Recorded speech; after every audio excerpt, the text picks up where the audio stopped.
నా బాధ నాకే తెలుసు, మీకు అర్థం కాదు నాన్న.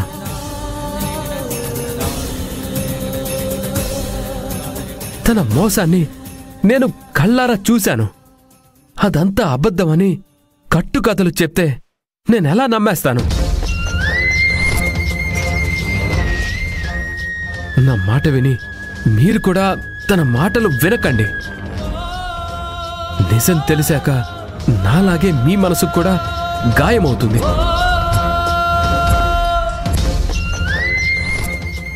ఇప్పటికీ కేవలం అమ్మ కోసం, తన ఆరోగ్యం గురించి ఆలోచించి తనని బాధ పెట్టకూడదనే ఈ బాధని భరిస్తున్నాను.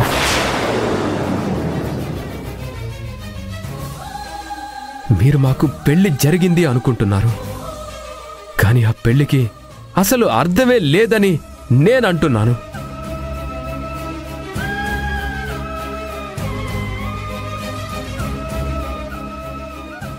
కళ్లతో చూసింది ప్రతిదీ కూడా నిజమైపోదురా. అభికి ఒక అవకాశం ఇవ్వు, తను ప్రూవ్ చేసుకుంటుంది. జీవితకాలం అవకాశం ఇచ్చినా తను ప్రూవ్ చేసుకోలేదు నాన్న.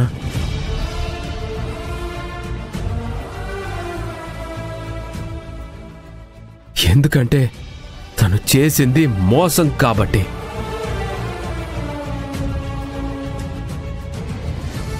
ఇంకా ఈ విషయం వదిలేండి ప్లీజ్ నాన్న. రాహుల్, నాన్న నాకొక ఫేవర్ చేస్తారా? ఈ నిజాన్ని దయచేసి అమ్మకి మాత్రం తెలియనివ్వకండి.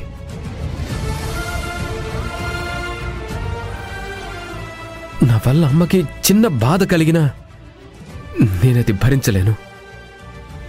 ప్లీజ్ నాన్న.